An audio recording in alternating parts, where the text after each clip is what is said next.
our players who have fought really again to get to this spot.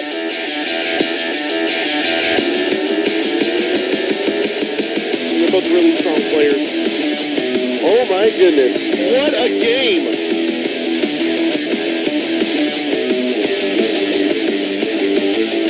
And we are ready to get this match underway.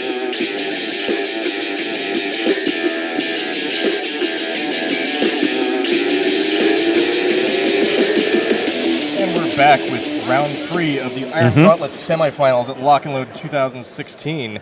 It's been a pretty cool day so far. How's it going, Shick? It's going great, Simon. How are you? I'm good. Yeah. I'm doing my commentary for the first time, so this is very exciting. And the last time. No, not the last time. I'll be commentating on the staff Oh, scrambles tomorrow with me. Yeah. Right.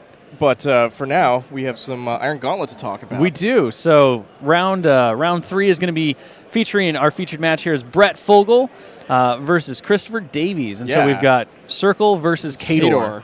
And these lists are something else. It's definitely a herald of the end of Mark II. For sure. In a lot of ways. A lot of stuff in these lists. Our players were even talking about, how they were looking forward to using these rules for the last time, potentially.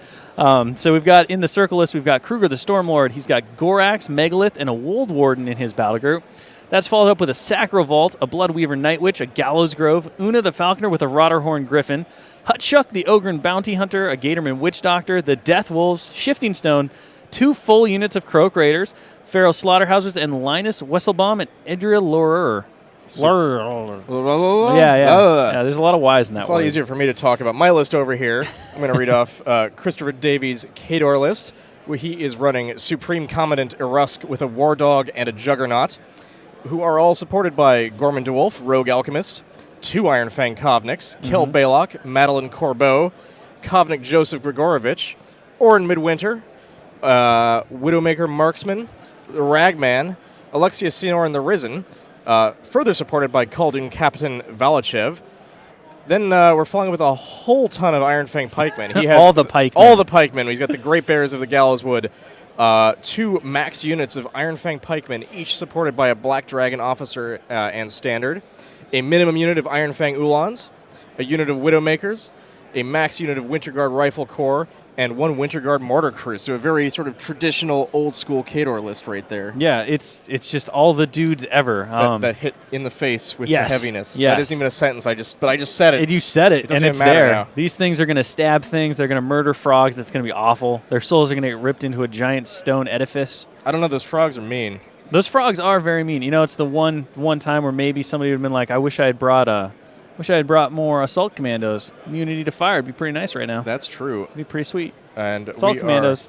That's right, Hungerford. Assault commandos. You can look at me like that all you want, but assault commandos would have been the key to unlock this box. Hungerford is over there pulling faces that you can't see on the stream that he pulls all the time. Our scenario for today is going to be incoming. In this scenario, we've got 2 zones as well as 2 objectives on the table. Players are looking to score 5 CPs or hit a Warcaster or Warlock assassination. You can dominate a friendly zone for 1 CP. You can control the enemy zone for 1 CP. You can dominate the enemy zone for 2 CP, and each objective, when destroyed, will grant 1 CP, and that's once per game, obviously, since the objectives do not come back. So it would be interesting to see with these massive troop lists, with lots of stuff in them, to see how those zone controls go. Both lists are pretty aggressive, though. I'm kind of expecting to see push for assassination probably mid-game here by both players. Kruger, obviously a very strong choice for scenario play, thanks to his feat Hurricane, able to basically deny the opponent the charge and push them back, as well as sacrificing movement. So we may see an early push there, and obviously the frogs are terrifying, as usual, with their gourds of oil and flaming darts. Those gourds are mean. But, yeah, I guess they are finishing up. You see that Chris Davies here is deploying as he won the role to go first. One of the interesting things about when you watch this game, the players were talking about before, Chris just let Bret know, he's like, my front arc, my center front is always facing your table with my pikemen, regardless of which way they are, unless I say otherwise, and they were always in base to base. He kind of mentioned how with the pikes it can be difficult sometimes to get them completely flush. For sure. So his intention is always base to base. So there are a couple of things set up before the game by Chris to make sure that he and Brent knew what was going on. That is a reasonable enough gentleman's agreement. I think the thing that killed me was when Bret was talking with Chris and our judge who again is Andrew Durso, the esteemed Andrew Durso. He mentioned, he's like, please stop me if I begin to pre-measure, because he's totally in that mindset now. He's like, I haven't done it yet. Yeah, it is like, end of days here for Mark II, isn't it? Like hours, counting down. It is just ticking down like mad. They are setting up with great efficiency right now. Yep.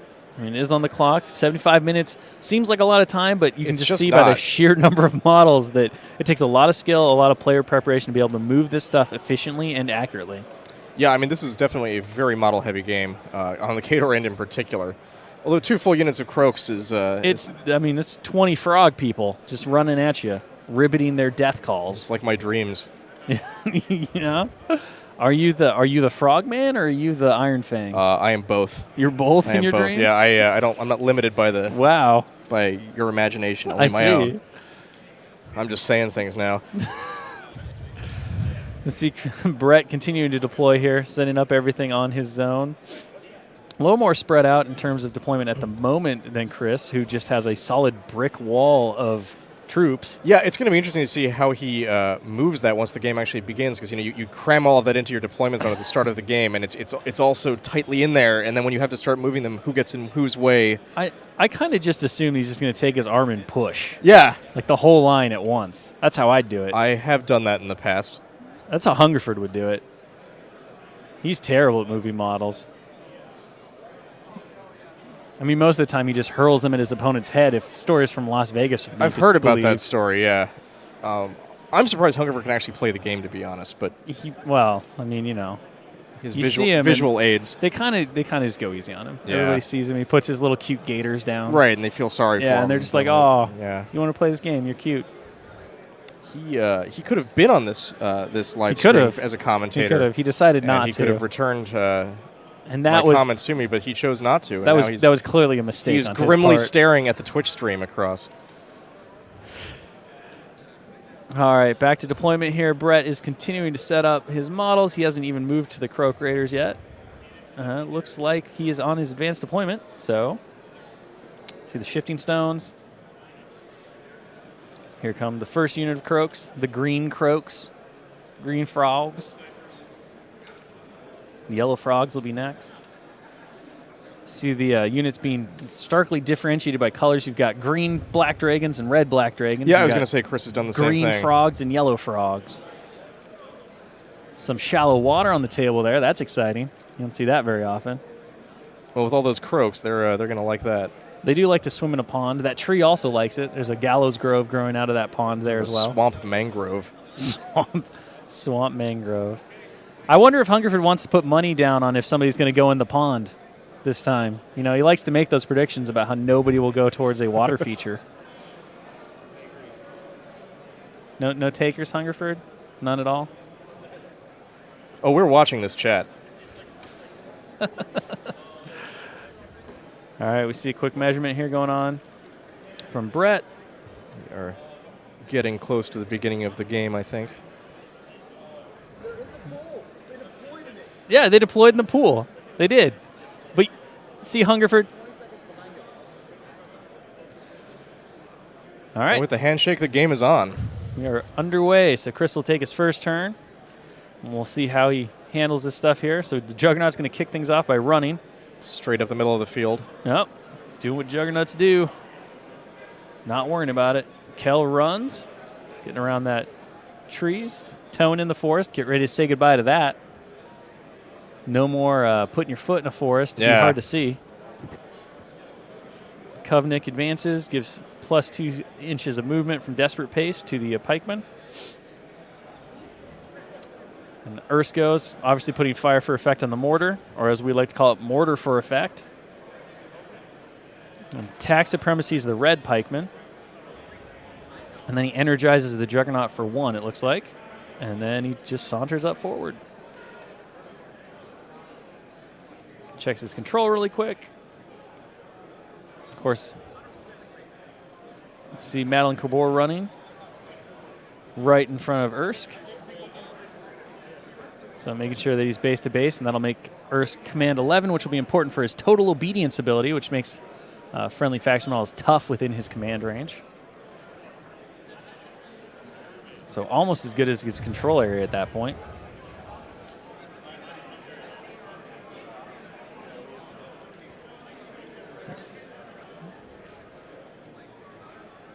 So here comes some, I believe those are Winter Guard riflemen. And of course, he's being able to move through them thanks to martial discipline, which is also command range on Urs 2. Battling Corbeau being kind of linchpinny here and allowing Chris's army to pretty much ignore all the rules.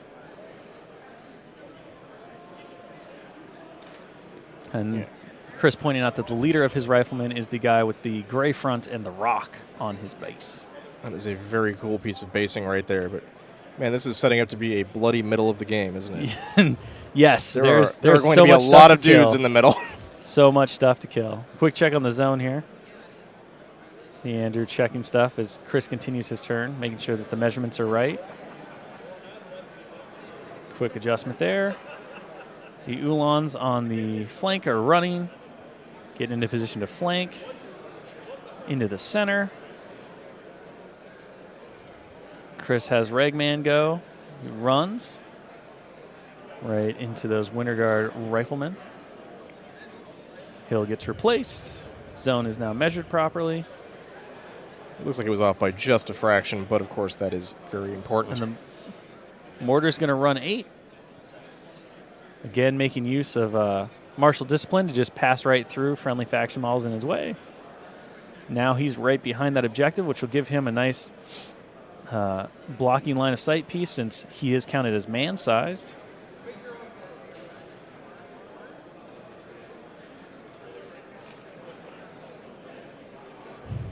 So we see the Widowmakers now advancing. Pulled back just a little bit. Set there. Ready to shoot some fools, maybe some frog people. There are a lot of Widowmakers in this game. I mean, they're, 4. Well, plus the Marksman. It's 5.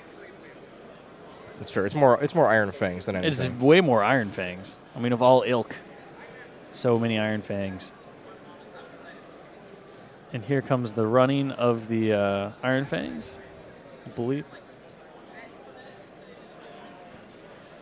So Chris kind of lamenting the hill positioning, and remember that he is shield walling, so he didn't run. He did just advance. Mm-hmm. His intention to get as many of these guys in base-to-base contact as possible, maintain that nice +4 arm bonus. And that is going to be hard to punch through when the time comes.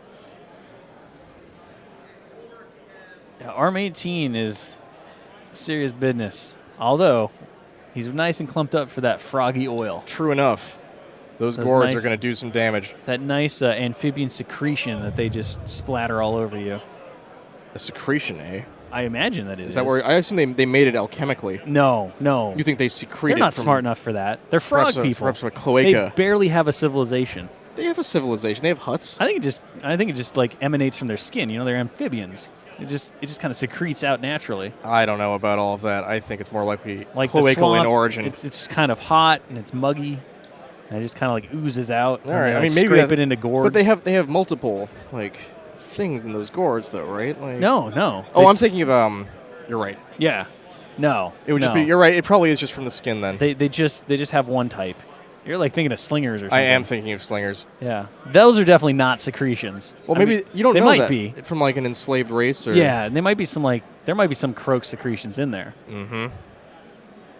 We need Doug Seacat. We should bring Doug on here. I know. But he just want to talk about food.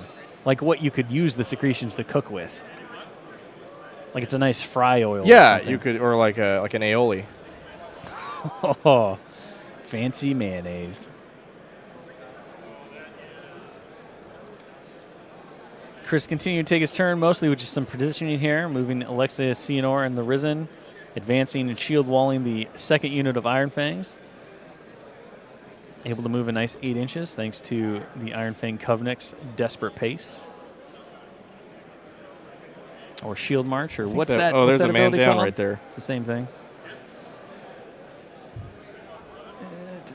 I got the name wrong. I know it.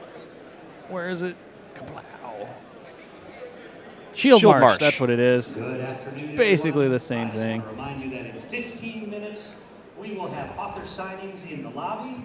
Aaron Riddell signing Flashpoint. That you can I like that only conga get line here. of thralls right there, Print, just available all the way store back. now. Doug Seacat, From the Twitch chat, somebody asks, would Croaks eat an Aridus if they were large enough? I believe the answer is yes. Would they eat an Aridus? I think Croaks would eat anything. Yeah, I mean, well, they're basically monsters. That makes sense, though. Frogs eat bugs. Yeah. That seems like science to me. Iron Kingdom science fact. Straight from Victor Pendrake.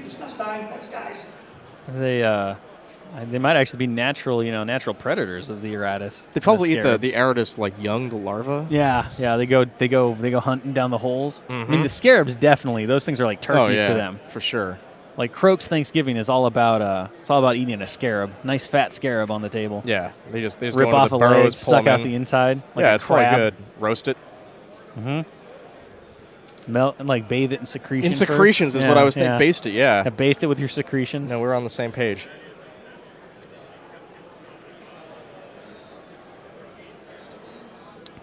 All right, Brett's now taking his turn after Chris's impressive advance forward with all them models. This is always one of my favorite moments in the game when you have both armies like right up in each other's faces, but before they've mixed it up. It's true, just waiting. It's like you just so on the, nice on the roll precipice. for that. The Sacravault, it got 3 souls off the start.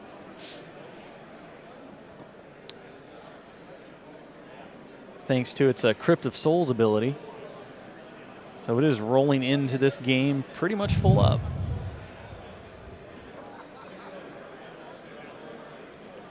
The Sacravault certainly is going to pose a bit of problems for Yes, it Chris's is. turn because of all of his single wound models. He's got the Ulans who could definitely take it out and survive the Soulstone ability, Storm ability on it. Comes some Croaks. Imagining that we're going to see that Thrall Warrior that ran out in front probably get darted in the face. That does seem likely. The one sacrificial frogman. Just in advance. They definitely don't want to get out of that pool. They like nice in the there. puddle. And here we go. Here comes the shot. And it misses. Frogman fail.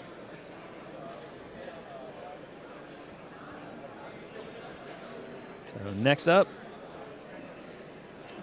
going to see the Witch Doctor. He's going to zombify the yellow frogs, so they're going to be nice and tough and undead for 1 round. See if Megalith. It's a quick check on the def of the Croaks, which is 13. Kruger's going to activate, cast Stormwall, charges the Juggernaut, fails miserably, but gets himself in a nice position there for Stormwall. He's definitely lined up there. Stormwall's certainly going to be nice against that mortar shot, Yeah, absolutely. stopping the deviation, because normally mortars don't typically connect with what they shoot at. Megalith tramples. Always a great option since the trample doesn't end your activation, and now he gets to use his Geomancy ability to fire at that Thrall. See Lightning Storm being cast. It's short. Let's see where it deviates forward to. It's going to go to the 1-3 inches, which is spot on. So that Thrall Warrior is going to get a Lightning Storm dropped on his head. He's going to take it. Bazap.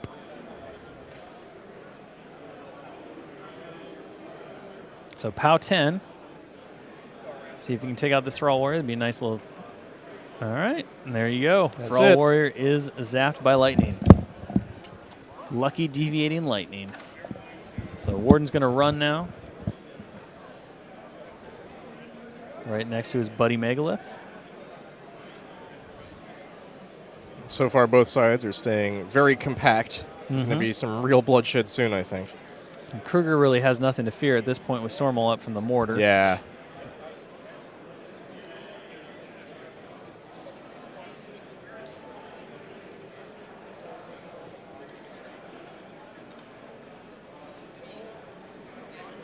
Since he'll get to choose that direction for the AoE. And the riflemen are also going to have their range reduced quite significantly by Stormwall. Gorax just going to reposition a little bit with a run. So Una's going to go. She's going to cast Watcher. She's going to advance forward. Her Rotterhorn will likely go next. Yep. It's going to run and rile for 2. As Barskimanen in the Twitch chat says he thinks game's going to come down to how well the Rusk player makes his tough checks on the turn when Kruger feats. Seems very possible.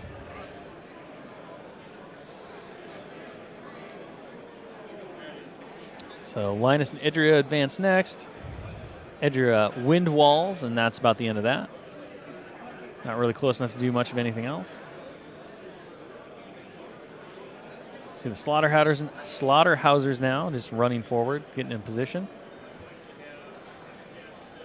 And then Hutchuck, famous mercenary, ogre, bounty hunter, minion dude extraordinaire.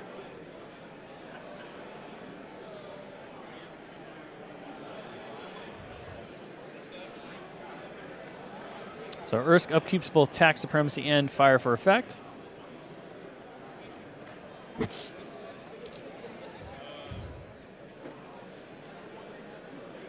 See Chris trying to decide how many to allocate to the Juggernaut, apparently. Tosses 1 on the Juggernaut, looks like.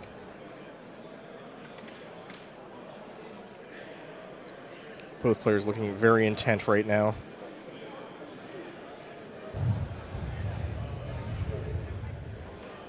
So we have Winterguard Kovnik Joe walking over and saying boosted attack rolls for the Winterguard Rifleman. Rifleman going next now, it looks like. Pretty solid result set of that. See some aiming getting marked.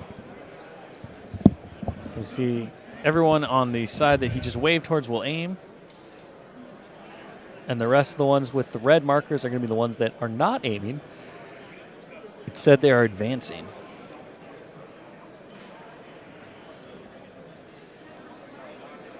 So we have 3 total that are not aiming. And they'll get marked with red beads. Those ones within Stormwall, so having to deal with the -5 range. It's a quick measure of where they are. So 2 of them, or the one on the hill that advanced, won't be able to shoot due to the -2 his range. Everyone else should be good. So here's some shooting at some frogs. Go. Take down them frogs. It's 10 to hit in the AoE. Hits, fails to kill. It's another measurement of range. So again, hits. And does manage to kill the Croak this time. 1 frog down. 1 frog. Many frogs to go. So many frogs. There's another shot. Pegs him. And kills him. Chris just counting up how many shots he has left. There's another one at the frog in the front. Shooting a Croak. Kill him, frog people. He misses. So 1 that moved, which is only going to be Rat 5 here. Missed. On a 15. Needs 17s. So here we come with a non-aim, it looks like. Fires. Still a hit, connects. I believe. Doesn't break the armor. Some rough armor rolls here. Just needs 5s to kill, and that'll do it. Another front Croak goes down. And so 1 shot left now. Checks range. Has it. Rolls. That'll hit. And does eliminate 1 more Croak. So 4 Croaks down. Definitely putting a dent in his forward movement. You got to wonder if that crocodile in the background there is crying salty tears at the death of his amphibian friends. His name is Salty. He's salty, after isn't all. it? Yes. Yeah. I believe every year in between rounds, his name is Salty. The Australian contingent brings a different plushie each year. Yes. This year it is Salty. Last year it was the Drop Bear. Yes. Yeah. There's Salty the crocodile. His salty tears. He looks more smug to me, though. He looks pretty happy. I wouldn't say he's smug. I think he's smug. Like, look at that. Look at that sideways glance he's giving you right now. Like, he's better than you. Wow, is that? Do you feel like? I feel like he's judging me right now. Wow, what would he judge you about? I mean, clearly he feels like as a crocodile, he's better than me as a human being. He knows what you did. Last summer? 2? Iron Fangs are going to shield wall in advance, using martial discipline to wander wherever they'd like to go, passing by their friends. Shoulder pads be damned.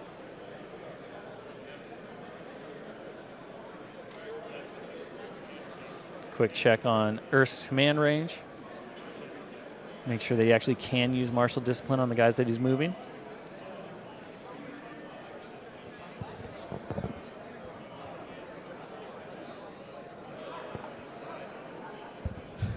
Chris also called for an Iron Zeal this round, so they're going to be armed 22. Yeah, he's not going to give up that zone very easy. No, he's taking that. That is his home.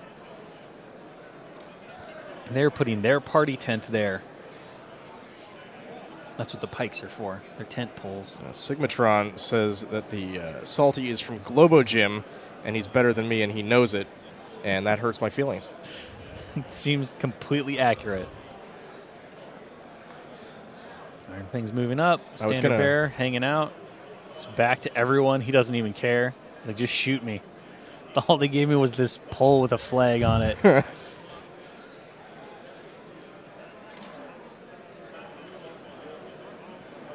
All right, here comes the mortar. There we go. Fire for effect. This is a target-rich environment for that thing. It is. Really depends. So the mortar shoots at Megalith, is within range. So Rat 3, thanks to his spotter, totally misses. So we're going to see...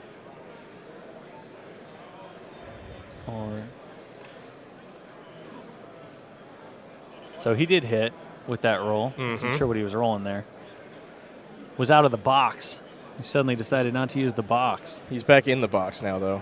This is some high-quality commentary on my part. You're just living up to the classic color commentary of Michael Plummer. Am I living up to that? No. No, I don't think so. You'd be stating a lot more obvious things at this point. He is measuring the distance between models now. Yeah. It's very Measuring is a important key to skill in War Machine. The difference in the distances between things so that you can roll the dice. There you go. Soon dice will be rolled. Yep. Now rolling dice now high we are rolling the dice. It's usually better. Higher dice are usually better. That's correct. So 2 damage to one of the stones. Warden takes nothing. Alrighty, folks, and the front croak was out of the blast radius, so he survived. Out there for 1 hour. That's all I got him for. So if you want to get Doug Seacat, Aaron Riddell, or Zach Parker to sign their works, you got 60 minutes to get up to the store and come on down and join us in the line. We'll see you soon. He's now moving up Gorman, who throws a smoke bomb on himself. Block line of sight to Ersk as well.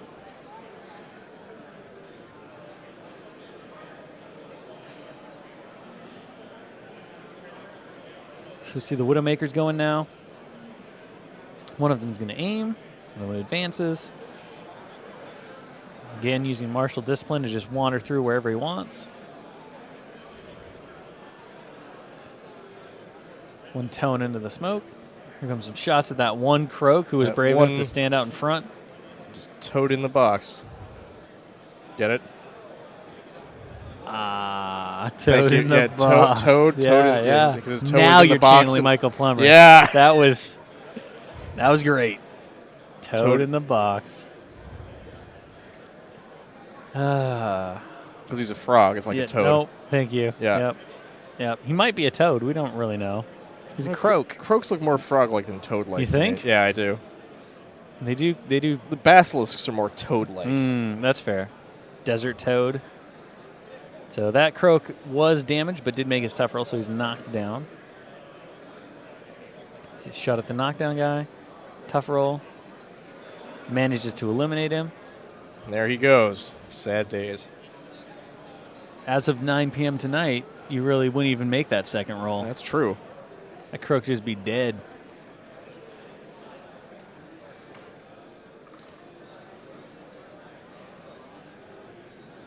So shooting at the death wolves. First one hits, but he uses cannibal magic to reduce the damage roll down to 1.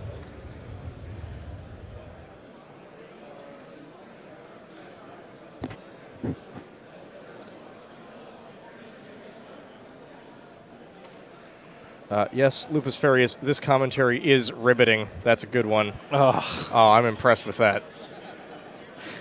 That is the high-quality commentary that we can expect from me. I think I just vomited in my mouth a little bit. Did you? I had a little secretion of my A little own secretion right there. yeah. Might be flammable if I'm lucky.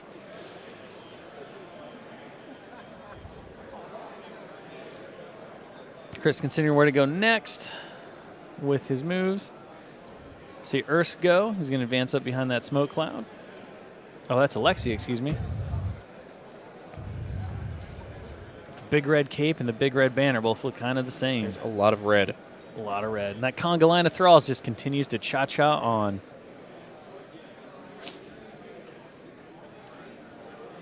Soon we'll see another thrall warrior get shot out here in a second.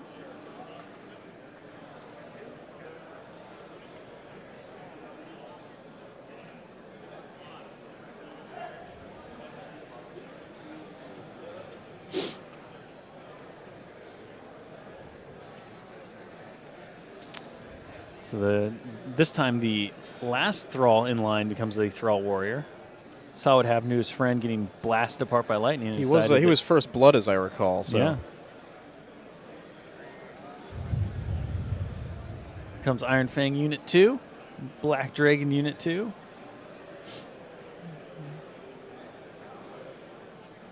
And Hungerford is back on the Twitch stream. He is talking up in there as at Privateer Press.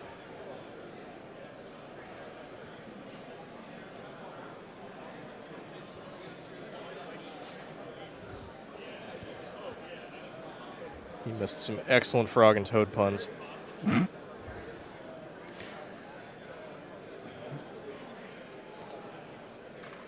think it's fairly likely that we'll probably wind up seeing a feat from Bret this next turn. Yeah, he's definitely getting up there now. Let's see if the other Iron Fangs Iron Zealed or not. I assume that they did. And that should finish off that unit's activation as well. So many models on Chris's side. Try to figure out what to do with and how to deal with them. Yeah, feat turn is definitely going to be brutal. It's certainly going to take a bit of Bret's clock. Yeah. Moving all those models in the right order, making sure that everything gets pushed the full 3 inches back. Shutting down the charges will be clutch for Bret at this point. So checking for attack supremacy here.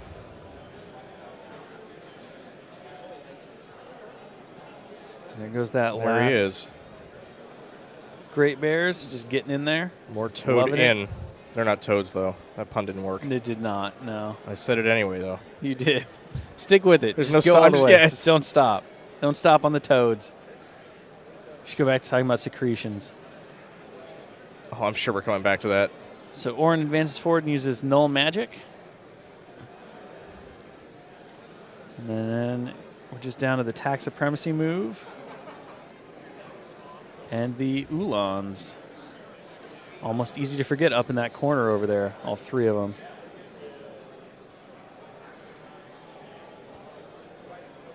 The Ulans run, which means that they moved about half an inch onto the hill. So it's a very fast gallop.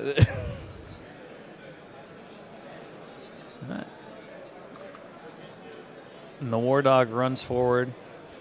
Pretty much everything on the table is in position for that critical next turn, I think. Well, here comes the Tactical Supremacy to end out the turn.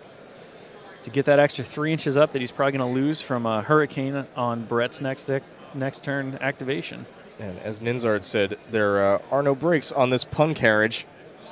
I'm really impressed with our Twitch streamers, Twitch chatters today. They are really bringing their A game. And worse. Oh, it's the best. That's why Salty the Crocodile cries tears. Puns. I think he looks happy. I really do. No. No. Right now, he just looks disgusted. Like when Kermit the Frog is grossed out, he makes that face. Or like squeezes in with the fist. Yeah? Yeah. It's all smushed up. Mm-hmm. Chris's turn is over. Megalith now does his hyper regeneration to Shicks. His bountiful restoration to heal 3. Una leeches 3, upkeeps Watcher. Leaves her with 3. Kruger has nothing to upkeep. Brett does a quick measurement. Now has something to consider on his turn, so we'll see how long he goes in the box. Will Brett become a toad in the box? Considering, measuring. You see that Chris has written kill box on his hand to remind himself that kill box is a thing. Not in this scenario. So I was about to say, not in this one, but that is other a ones. pro move for the entirety of the tournament. I mean, I was such a bad player. I had to write feet on my hands. I was definitely. Remember to feet. Yeah. Yeah, that's usually important. Knowing when to feet is always a major thing. So the Lightning Storm Cloud goes away. Lightning Storm AoE, I should say, not Cloud. Goes away. Brett playing with his dice as he considers his turn here. I mean, this bottom of round 2 is really going to be likely the thing that heralds the entire rest of the game. Played properly, it's going to put the impetus in Brett's court. He's going to be in a good position. He's going to force Chris to react, put him on the back foot. He plays it wrong. Chris is going to likely alpha strike him next turn, and that is going to just swing it too far over to Chris's side with all those models that he has. We are coming up on the critical moments in this game, I think. It's the yellow frogs going first. I do Conga like those line yellow up. frogs. There's a lot of conga lining going on. There here. is a lot of conga line going on. It's a musical scenario. It is. Well, they both want to put up their party tents, remember. You know, they're here to make merry. Is that the actual story goal behind This is the incoming? This is the narrative right now, is that these two forces showed up here in the last party area, the party zone. Whoever throws the best party at the end is going to be the winner. No, there's no best party. It's just they both want to throw a party. And this is the only place they can do it. So they're going to throw a party. So we see the Croak Raiders now throwing some oil gourds, some secretion gourds. The moment we've all been waiting for. Covering iron figs in sticky goo. Sticky frog goo. Cloacal attack is now in progress. So we see another throw. Oh, Gorax goes down. So Hits needs a 9 to kill. Boosted thanks to the oil gourd. And doesn't kill, but does put fire and deals... Oh, Great Bear Tuft, which is what stopped him from dying. So he still has oil on him. He can't be knocked down thanks to the granted steady rule from one of those Great Bears. I don't remember their names. I think it's the guy with the helmet. Second Great Bear also gets set on fire. That's what happens when you get in the frog box. The frog. Oh.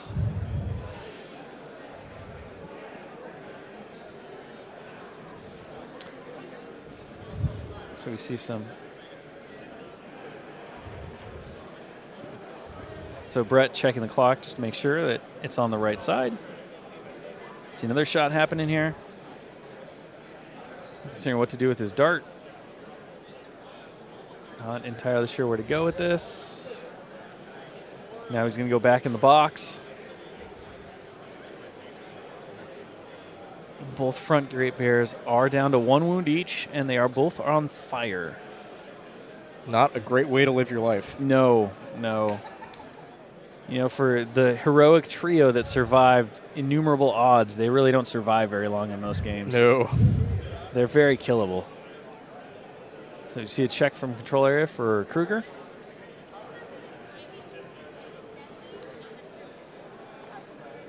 See the Wold Warden advance. He's going to Geomancy. Quick check here to make sure that he's within range of what he wants to do. Assuming that we'll see a telekinesis here. Maybe. Yep. Sees TK on one of the Death Wolves. Measurement for distance looks good.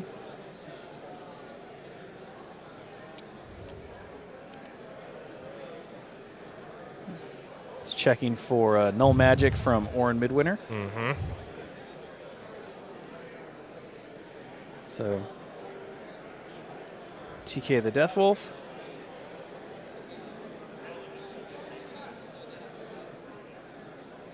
So we're not going to see the TK move actually happen because our players basically discussed what the distance would be, and they're just going to do it all on this activation. No doubt. So rather than trying to fiddle with on the hill and the movement and models potentially falling over. Best just get on with the game.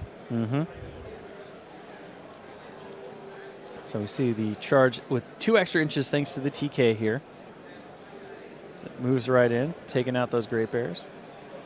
And the last model in the group just runs. So there's only 1 successful charge here. First one. So Matt 9 from Gang. And toughs it again.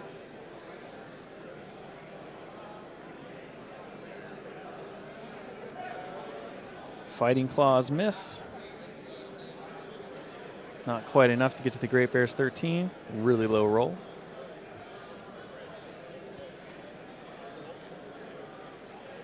Megalith is now going to go. He's going to advance forward just a little bit, trying to stay out of that null magic zone from Orin. He's going to Lightning Storm the rear Great Bear.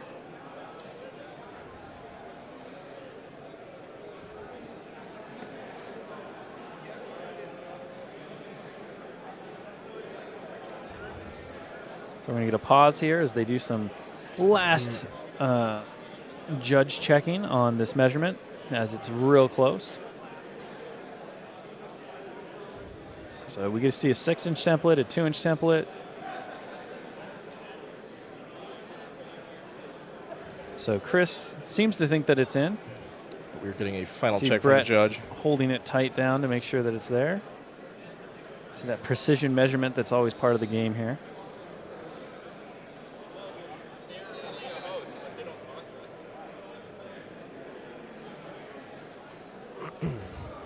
So it was just barely in, apparently, according to the call from both Chris himself and our judge.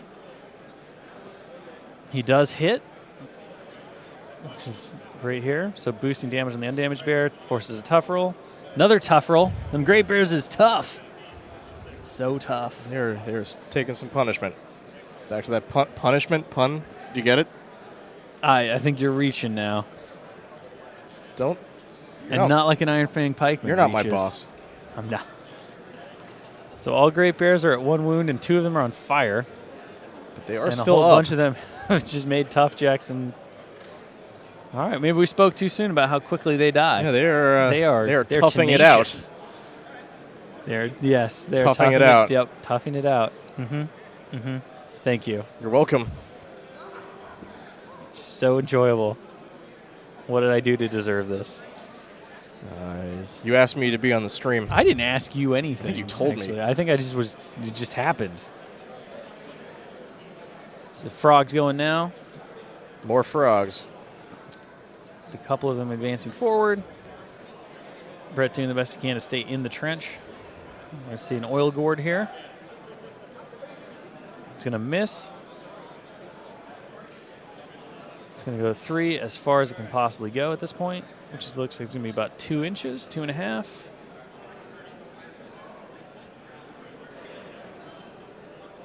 So it looks like he'll clip a couple of them, yeah. So those 2 on the side. And those will be the ones that, of course, will get darts to the face. Remember, they are armed 22 right now from Shield Wall and Iron Zeal. So that's going to be hard to overcome. Even with the boost from the froggy secretions. Oh, we're back to that, huh? I mean, that's what they are. Fair. So fail to crack arm. Does set him on fire, though. And again, fails to crack arm the other one, but sets him on fire. So I think the entire Khadorn line is going to be on fire before Kruger blows them away. That is certainly coming soon. I dare say he's about to rock them like a hurricane. Yeah, Pyrotechnics and all. I knew you were going there know. as soon as you started saying that.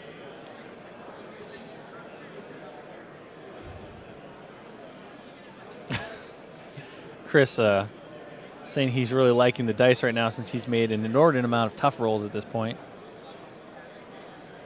He's been doing well with those. And we got another one that is on fire, it looks like, or another oiled. Looks like another oiled one.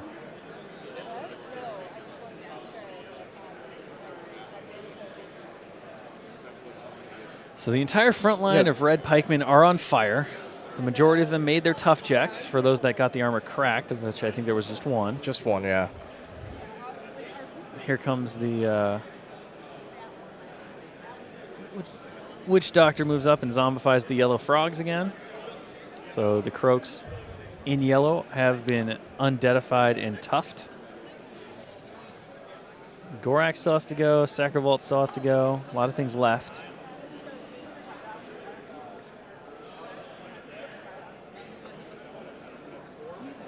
Brett now playing with Kruger's Fury's tokens. Seems to indicate that Kruger will be activating here shortly. Kruger activates. Going to fly over to that trench. Here we go. And then here comes the feet. Maybe after a couple of spells here. See Brent right there considering what he wants to do. Quick measurement of control. Or line of sight.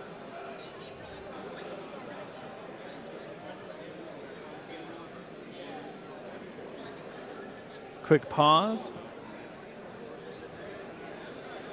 Quick check on line of sight. So spend for 3. Or just 2. 2 for TK1 to boost it, it looks like. Trying to TK the Juggernaut. Juggernaut out of the way, yeah. So that will. There he goes, exposed his rear side. Push the Juggernaut away. Did turn that Juggernaut right around. Tricked him. Kruger's going to cast Stormwall for 3 more.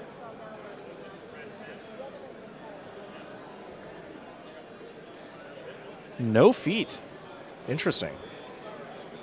Next turn, I guess. All right. Well, the Stormwall or the Sacrivault's going to advance up. It's going to get 1 shot this turn. Make good use of that Soulstorm ability. It looks like.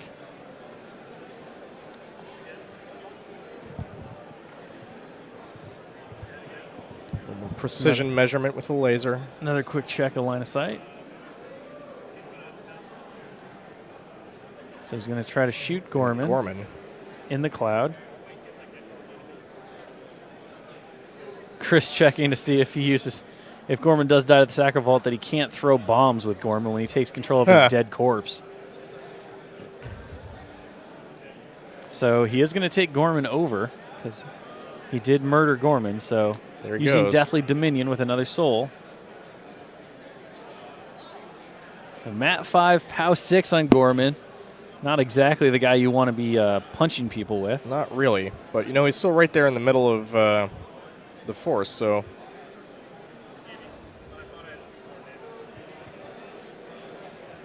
So it needs a 9 to hit, totally misses, and Gorman's corpse falls to the ground. Stones are going to shift. Gorak still needs to go. Rotterhorn's going to move.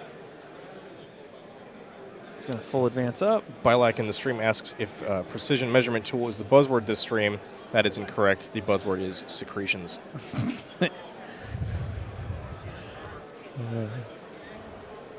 Gorax advances. Linus and Idria are going to go ahead and walk around that trench.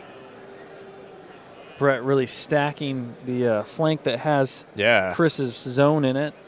He's clearly looking to pull a classic scenario win with Kruger. He must be banking heavily on that fire to really thin out those Iron Fangs that he didn't feed away. Yeah, that must have been a little frustrating to have not done a little more damage with that. But yeah. at armor 22, probably rough. to be expected.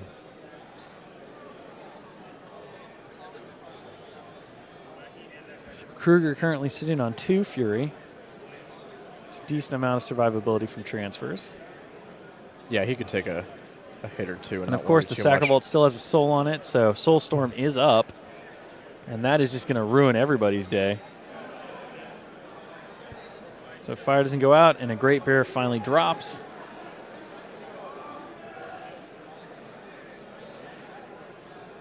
And this one's the Steady. Not tough, so he dies as well. So both Great Bears who managed to survive all of it last turn burned to death this turn. An ignominious end. You know, they put up a fight, sort of. They stood there and took it in the face a lot. They did. Now they're dead. They'll come back. They're not really dead. I guess that's true. They're just hiding under frog corpses right now.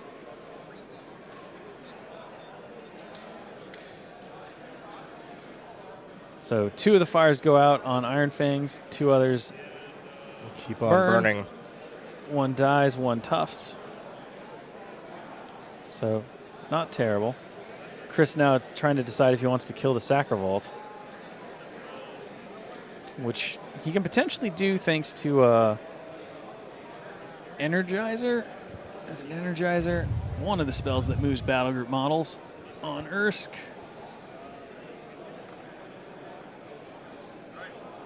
Energizer. Yep. So he has the possibility to kind of reverse that reverse TK move from Bret. It cost him some extra focus though.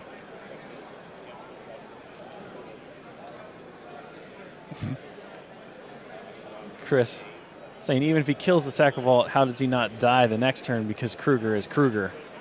It is a tough position he is getting into right now. Consideration here as our players go.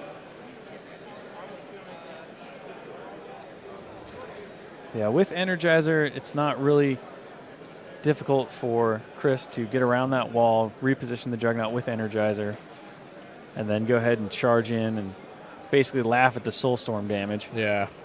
He's going to have to do something with that Sacravault There it goes. soon, So though. 4 on the Juggernaut. Remember, the Juggernaut can take 4 because right now it's bonded. Correct. Yet one more thing you might as well enjoy for the next 4 hours.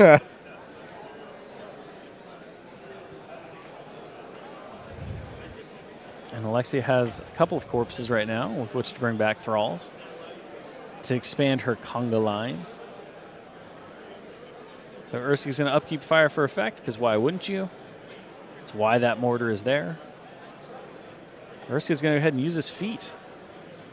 So that'll allow him to ignore that wall completely, since Earth's feet grants Pathfinder. Mm-hmm. You just have to... So Energizer. So we see a quick check for control range from Ursk. Everyone outside of that Ulan on the very end. So Energizer, which is going to turn him around, I bet. There it goes. Yep. So flips around. Chris checking his charge range here.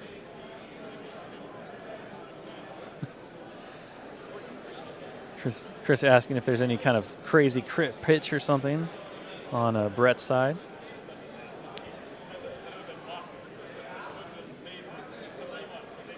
So now he has to decide where he's going to position Ursk in order to get benefit out of the secondary part of his feat, which is -2 speed to all enemies activating well within. Right.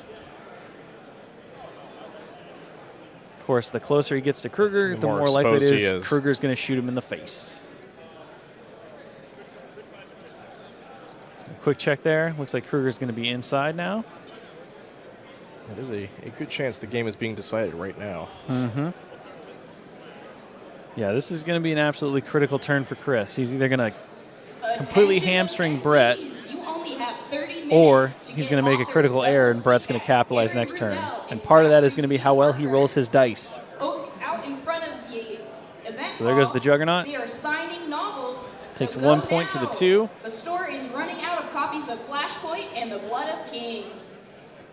And here comes the attack. Sacrovolt's Mighty Defense 9, not a problem. Ice Axe hits, dice -1. So it's going to do 8 points.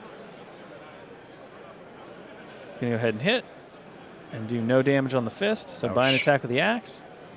Hits, no problem, even with a 3. So 10 points because he spiked that roll. Yep. Another one hits, another spike, and it is destroyed. Wow. So no problem there. Michael Plummer's Went about School of Roll Good. Roll good is the key to the game. It's true. It's the only way I ever win anything. Spiking dice left and right. Still a very, very clever use of Energizer to nullify the TK. It was well executed. And could not have gone better. It could not really couldn't have gone any better for Chris at that point. So we're going to see the Iron Fang Covenant going next. He's going to shield march the red Iron Fangs. So that'll give them +2 inches of movement. Salty watches on.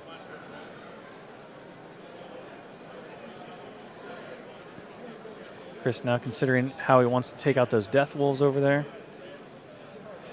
Check of melee range from his Iron Fangs.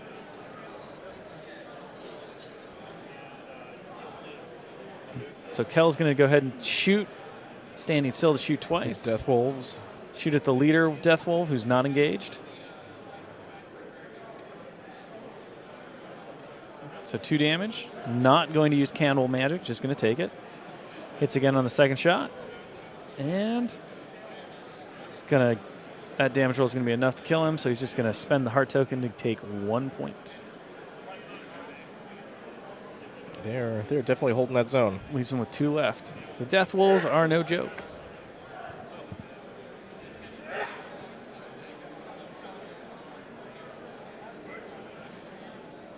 All right, Bret shaking his dice as he waits for Chris to make his next activation here.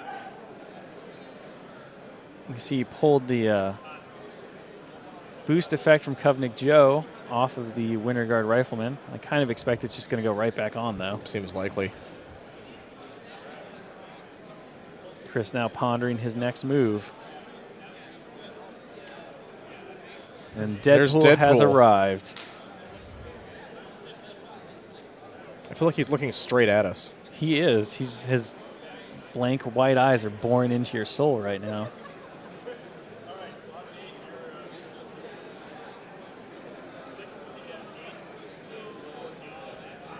I mean, I don't even know how you'd concentrate in the Iron Gauntlet with Deadpool staring you down like that. I don't know if they've even noticed. I doubt it. They are in He's very sneaky. They're in the zone, and he is hard to see, despite being bright red.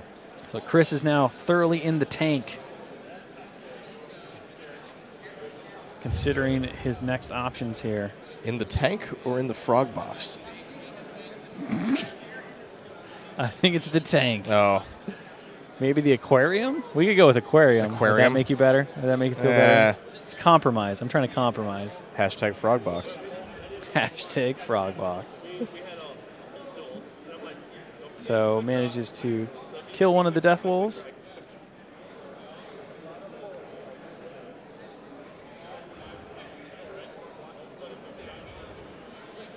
Chris now back in the tank. He has a good opportunity to score here if he can clear out those Death Wolves. And he has no martial discipline on that side because Ursk has moved too far away now.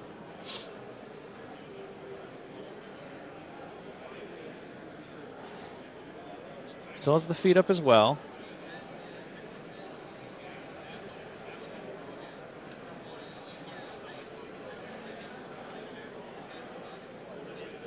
So green pikemen are going to use Iron Zeal and Shield Wall.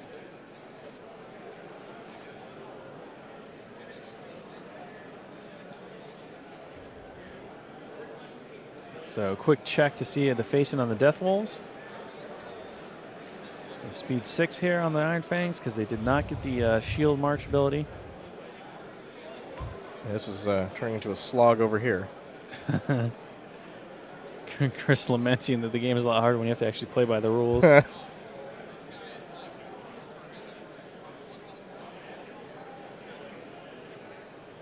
Quick measurement on melee range to just check to see on the other Death Wolf. So trying to avoid the melee range of the hatchet-wielding maniac, as Chris put it.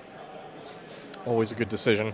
Eventually you do have to deal with the hatchet-wielding maniac, though. That's just a life truth. There comes a time in everyone's life when that happens. Yeah, they have to deal with the hatchet-wielding maniac in their life. Usually it's the office for us.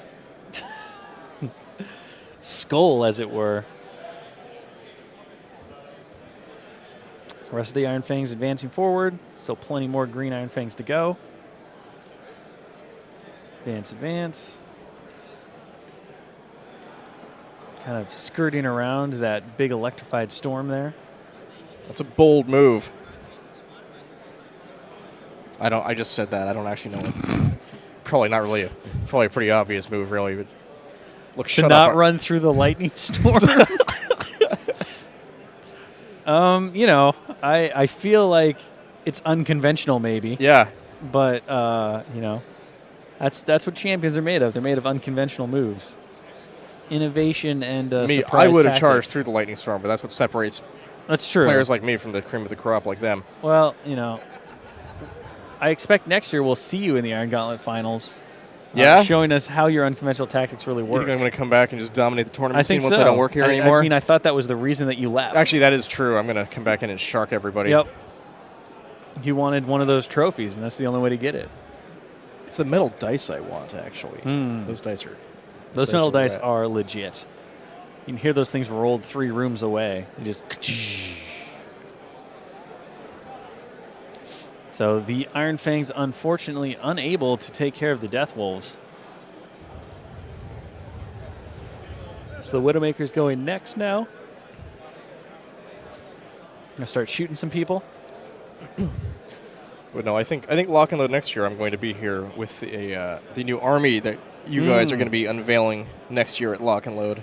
It's gonna be exciting. Tease a little bit later tease tonight. That. Yep, keynote at 9 p.m. tonight. I am going to make you guys give me one of those. Oh? Mm-hmm. You're assuming that we're even going to let you near the office anymore. I don't have to come to the office. I know things. I'll start talking if I don't get that army. I see. I see dueling tape measures here as both players are measuring their control areas. Bret checking for Stormwall. I guess Chris was actually measuring his range from the Widowmaker as he shoots some Death Wolves. So he did manage to take out one Death Wolf, which was Skull. So the hatchet-wielding maniac is no more. Another frog goes down to a Widowmaker bullet. And that last Widowmaker is going to be out of range thanks to Stormwall.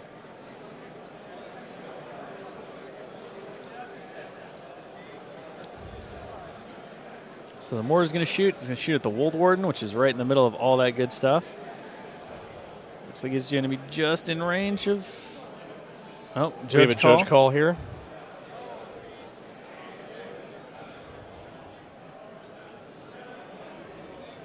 See Andrew Durso, judge extraordinaire, taking the measurements. Carefully considering, holding the model.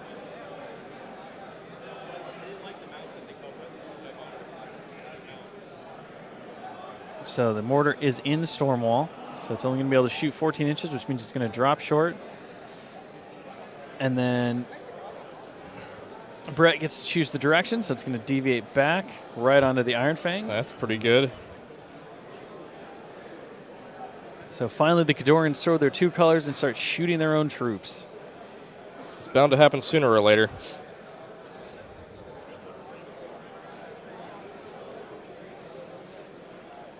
.21's not enough to crack Iron Seal plus Shield Wall Arm 22.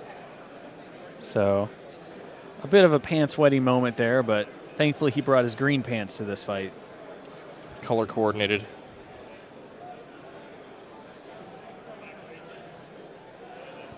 Covenant Joe's going to go. Gives the Winter Guard Rifleman boosted attack rolls.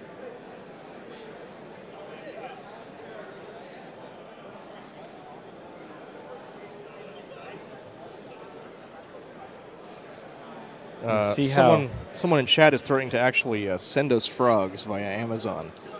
Like live frogs? Live frogs. I'm excited. I want a frog. How are you? You're excited because you're not going to be there when the frog plague breaks out over Privateer Press. No, I mean maybe it's like 1 hour Amazon now, delivery. to be fair, I'm kind of excited about that because then I have a real reason to bring in feral barn cats because they can hunt down the frog outbreak. Why would you just leave the frogs alone, man? Because they're going to be everywhere. Why not? You don't know that. I What if it's just a few big frogs? No, it's going to be like millions of little frogs because they're going to propagate with no natural predators, All right, which well, is why we need feral barn cats. I'm going to respectfully ask Twitch chat to simply send us a few large frogs and not an infestation of tiny ones. You're going to get an infestation of tiny frogs. Like, just, don't ruin the frog box for everyone, guys. I don't know. We could have a nice little ecosystem in our office there. Feral barn cats, frogs. See the Wintermaker or the Winter Guard Rifleman advancing forward now after Covenant Joe has yelled at them accordingly to shoot better. Roll better, shoot better, same difference. The shoot betters or the roll better is really for Chris. So hits, dice -5. Hits the Rotter Horn, deals 4 damage to the 1. Next shot at the Rotter Horn.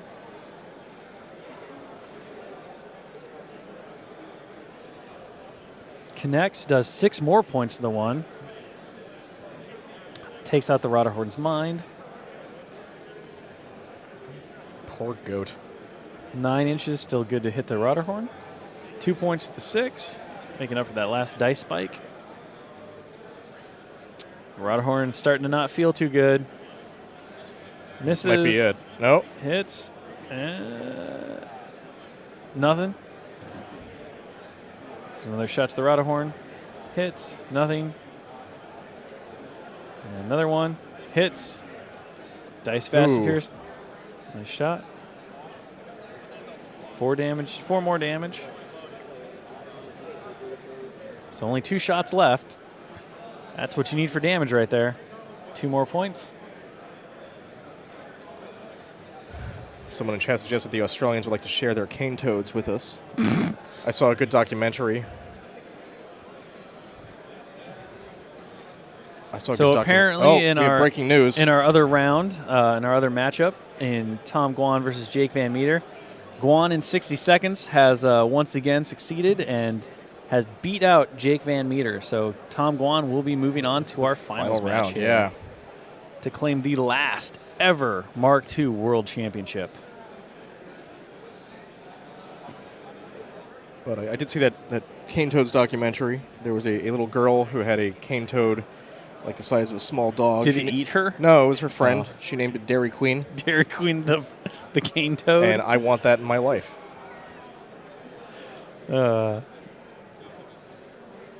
are going to charge, the red pikemen here. See a proxy base getting set down to kind of determine the placement that he's going for to charge Kruger. Kruger's about to get Iron Fanged in the face. Still a little surprised that Bret didn't pop feet last turn. Yeah. I mean, the cheeky, maybe he forgot about Energizer, which is likely. I mean, there's a lot of pressure in these situations, and obviously a lot of information that you For can sure, easily but probably forget. counting on still having that sack Yep. vault this the turn. sack vault there would have totally changed this, obviously, completely. But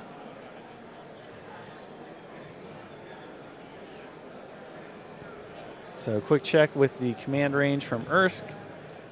So martial discipline is really going to come into its own here, as all of the pikemen can basically ignore all of their comrades to get maximum charges here.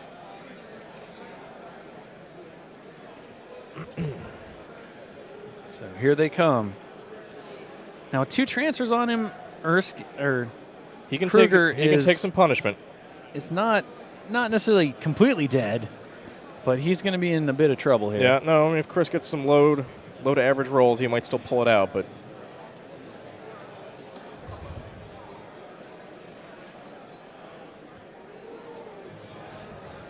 If nothing else, Bret's going to be pretty stymied up in this next turn. well, those Iron Fangs have fully entered the frog box. I think it's the frog pen, really. I The mean, frog pen. Yeah. So we're going to see a CRA on Kruger with the captain. So Matt 9. CMA, I think you mean. No, I mean CRA. Oh, They're throwing those spears. Oh, sorry. I was thinking of the... I'm totally lying to you. It's a CMA. Don't do that to me, Shick. That's You not were nice. right. I haven't slept. I was wrong. You are a bad person. Woof. 665 on the damage roll from that first CRA. Yikes. So that basically ripped out an entire aspect from the Wold Warden.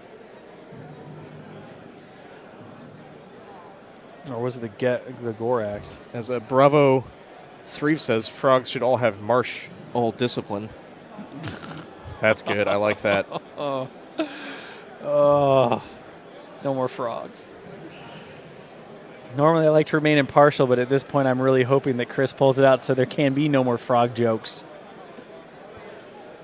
And that is the There it game. is. So Chris Davies pulls it off with an assassination run. And I think that means we have an Against Australian Kruger. versus Australian finals match, doesn't We it? do. We have Tom Guan versus Christopher Davies, The and that will Aussies. be happening here very soon. The So- Aussies have come all the way to dominate They Lock and Load's have. final Mark II Iron Gauntlet, which They got is pretty so close awesome. last year and were denied the victory, and now they've come back with a vengeance with Salty the Crocodile. Salty and is they here are- for them. He is They are ready to claim the last ever Mark II World Championship title. pretty wild. Either way. So stay with us. We will be right back with Thank the you. finals match for Iron Gauntlet here very shortly. Till then, I'm Will Shick. I'm Simon Berman.